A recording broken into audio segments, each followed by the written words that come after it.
Hello and welcome to the Quest for a Good Life with Dr. Mike Strouse. Dr. Strouse, we talked about a lot of things. It has been a quest, but everything that we've accomplished, there's a lot of engineering behind it. There's a lot of infrastructure. And I was wondering if you can let us know how all of that was built. I can. Over time, I've tried to take everybody from the home to the agency on how we do what we do. But really, what I want to talk about today on the last thing is just the enterprise solution that is iLink. And what I really want to get across is I always like to give analogies. I always talk about now the old days. The old days was face-to-face and property. That's how they approached everything. That's how we all did. You had hospitals, you had clinics, you had behavioral folks that had people come in, they did assessments, or they had people collect data, and they brought data to them. Everything was sort of centrist. When they had to get services, they'd come to a central location. When they had to get clinical support, they come to a central location, come to me. That was the mentality. And that was accomplished by a building, right? Yeah. And that was the agency infrastructure. But then COVID taught the world that there's going to be a lot of excess buildings because people have realized, that there's a different way to do this. Now, we've known that for some time. So anyway, iLink is our version of a replacement of infrastructure. We've connected the homes to a neighborhood, the neighborhood to a support center, to clinics, to behavioral services. Everything now is not about how you can come to those places, but is how can those places come to you. So, iLink on an enterprise level is an infrastructure for an agency. Now, the problem is this is really foreign to a lot of people. I mean, I think COVID set the stage for interest because right now, as you know, we're absolutely swamped in people who are interested in this new infrastructure because, Zoom isn't quite enough. We're looking for on-demand virtual help from experts at the moment of need. So anyway, our technology is an infrastructure that allows that, but it's foreign to most agencies. And so there's a couple things that's important to know.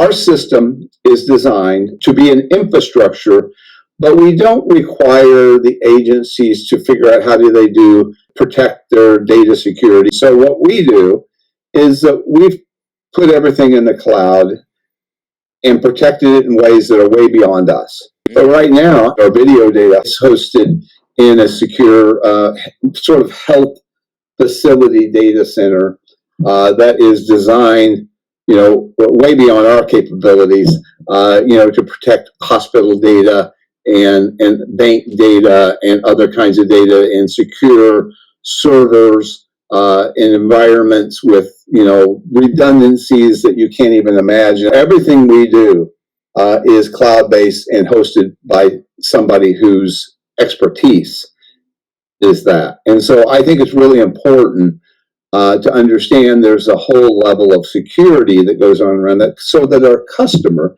doesn't have to control the data. They just access these clouds that are secure. And so it takes one little thing off of our desk of concern at a local level. I recognize that's not something that you can or should do, and you will never have the infrastructure and control that, say, like an Amazon would have or a true, data center would have. That doesn't eliminate all your risk, and that's why it's important. So we keep our video data, which are our eyes, and our iLink Assist, which is the logic and the control of everything. They're both cloud-based programs, but they're in different clouds. Good Life uses quite a few of the AWS products. Specifically, we use the EC2 product line for all of our server hosting. That's essentially our own ISP in the cloud. So any of the load balancing and the failover equipment we use is all handled by them. We also use all of their domain name services. So all of URL, DNS resolution work is done in the Amazon cloud. So it's really a tight package in terms of everything happens within that cloud. And we, on top of that, of course, provide our own security measures and everything from access control logging. We use the AWS 2FA, two-factor authentication, and so we know that who's logging in is getting validated or reauthorized on a regular basis. In terms of the data, we work with Amazon's firewalls. We control the rules with help from a lot of smart minds. So there's not a whole lot of holes open, and really the only way that you offer yourself up to the hacking world is by having holes. And the holes, the ports we do have open are pretty tightly controlled and monitored. One of the biggest benefits of hosting everything with the AWS EC2 cloud infrastructure is that we don't have to go out and procure our own equipment. We don't have to do any of the research involved. There's obviously no shipping, receiving, assembly, setup, configuration. All of that is done in the cloud, and probably 98% of it is done by Amazon AWS. Because they've taken all of the heavy lifting, the legwork out of it. So just in terms of a firewall, all we have to do is log in and assign security rules for each of the instances or each of the traffic flows that we want to provide a particular security profile to. For example, our databases and the instances which host our databases, they are completely closed off to the rest of the world. The only access is granted is within Amazon's interior infrastructure, and that's controlled by Amazon's firewalls. So we probably have 3 to 4 different, logical firewall passageways within our application infrastructure, but we didn't have to buy any of the hardware for that. AWS took care of all of that. There's also an enormous group of talent available worldwide. So if we ever need any kind of support, it's there in a minute, and we don't have to maintain that type of skill set, on a daily basis. We don't have to go out and hire for it, right? We can focus on our specialties, which is bringing in talent that builds products for the IDT and age in place senior community to help them live more independently, live more successfully independently. So our data center, of course, it's a level 3 data center that includes HIPAA compliancy. It includes battery backup. It's a 12 megawatt system, meaning it can supply more power than we would ever need. With DataBank, when you go in there, we have different levels of security. So there is probably about 4 different levels of security before we get to where our actual equipment is. We have what's called a man trap, where only people that are allowed to be in there could not go through a door, without proper permission. We have the biometric fingerprint scans. We have NFC tags that we use to let us in. There's a combination of items to get in. There's of course also 24/7 security and video surveillance in our data center. The servers are actually powered off of battery backups. And if there is actually an issue and the main power coming from the power companies goes out, which most likely wouldn't happen since there's 2 separate power grids that feed that, one coming from one side of a grid, one coming from another. But if that ever happened, the battery backups that are there, the systems run on them anyways, so it wouldn't miss a beat. And after X amount of times, there's diesel generators there that will kick in, of course, to have no downtime. The data's very similar when it comes to the internet. It's a blended internet, so data comes in from multiple carriers and is actually blended together. So if a leg of data ever went down, we'd be none the wiser. It just automatically picks up on the other side. When it comes to our actual systems themselves, we mirror our systems completely. So we have what's called an A and a B leg that come into the system. And the A leg would be basically like the primary side, and the B would be the backup, which would be the secondary mirror. So each one of our systems are identical copies of each other. And if everything works perfectly, the systems just constantly mirror each other. If one of them goes out, the other side just picks right up, and no one knows any different. That gives us time to go out and, of course, figure out what the problem is and repair anything. But by having that true mirrored redundancy of the data, the camera feeds, everything that comes in, there's really, and that includes the power. So you have, the electricity is what's called an AB circuit. So one side is on one power channel, one side's on another. That's same with the data. So everything is literally mirrored right down the middle. Going in was quite amazing. First of all, you enter a place that looks like a mission control center, like a NASA mission control center, where your biometrics are taken.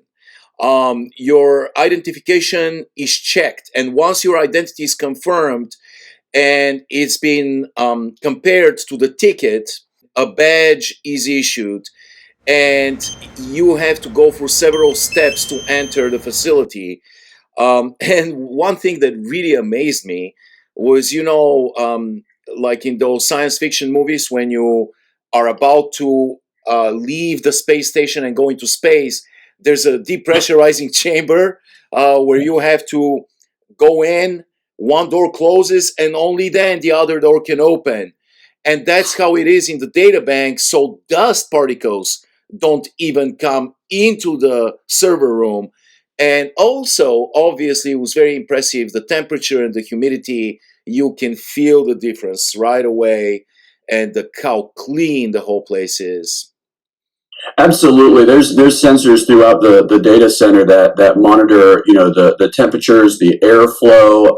It's a really amazing center they have there. And the mission control that you saw when you came in, they're constantly monitoring the data flows and really everything that comes in and out of the building, so they can make a change at a moment's notice to, when it comes to the internet, to find the best routes, so to speak, to be able to make sure that you've got the best level of data.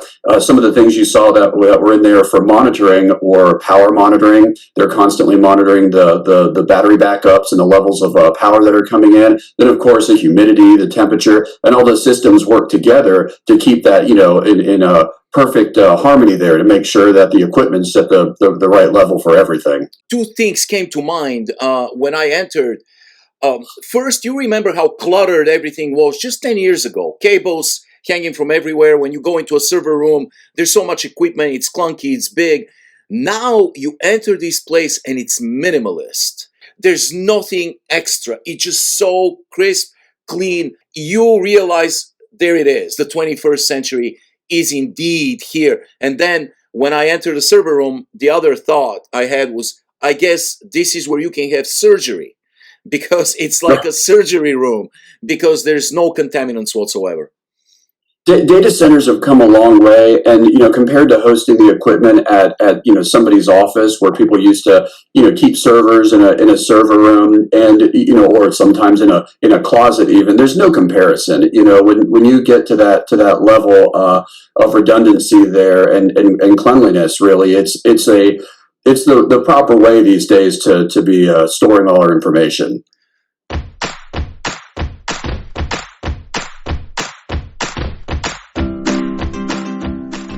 So then the next step is architecture. We are providing this infrastructure to another agency. And that is so different than what they've done. How do you set up your business to really do it differently?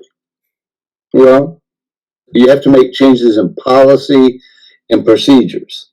You have to change service agreements. You have to change memorandums of understanding with employees, signage, training. Yes. Everything kind of has to be redesigned. Yeah. And that doesn't happen overnight. So the way we approach this with another agency, first of all, we begin with an assessment. And that's usually a site review that we do so that we can design a system that meets their needs. We provide support and infrastructure and help teach people a new way of doing things. We'll help them pivot so they can get the best of what technology has to offer. But one of the key distinctions of what we do from other people is we're not a call center and we're not a remote support service. We don't do a service for you. We help somebody else do that with our technology. We teach them how to drive. We don't drive for them. All this work, whether it's changes of how you design it because you do a site review or assessments with clients so that you know what kinds of possibilities of support exist. That's our world. We will help people do that until they learn how to do it for themselves. We'll help them with that. Then we'll teach them how to use our technology and coach them. And then we stand there and support them on an ongoing basis and provide coaching as needed.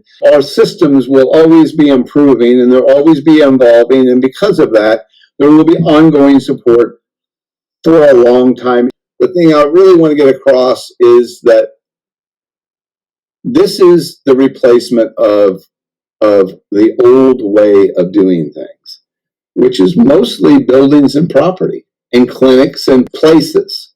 Remember that discussion we had, Evo, about Blockbuster versus Netflix? Yes, yes. Okay, Blockbuster was a store. That's what I'm talking about. The store is the property. Yeah. And we wouldn't let go of that.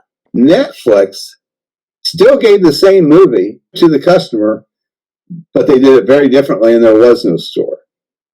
You know, we have made that pivot from Blockbuster to Netflix, from a grocery store to Instacart and Grubhub. Now we're doing it in our industry. It's nothing new. Yes, it used technology, but actually it was a whole different infrastructure which was not relying on a building.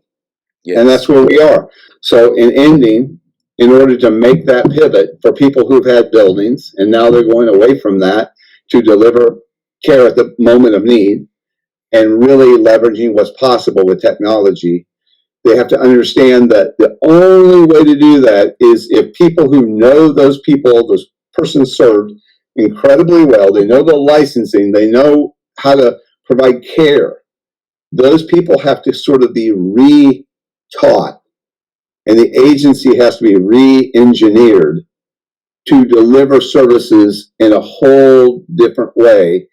And that requires assessment, program design, training, ongoing support, and sort of new things as they're developed and sort of coaching opportunities ongoing. That's what that whole process, requires. So iLink is about 50% technology and 50% know-how and coaching. And you can't do one without the other. It would almost be irresponsible to provide, that kind of technology without the instruction of how to do it. Agencies will develop their own internal experts. That's the whole goal.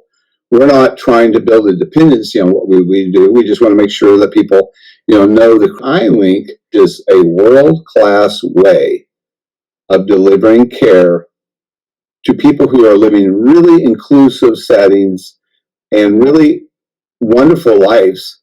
Yes, and COVID was the inflection point that made it pretty obvious that everybody needs to consider services like iLink. Yeah, that's such a good point, is that we knew this since 2000, that direction. We really did.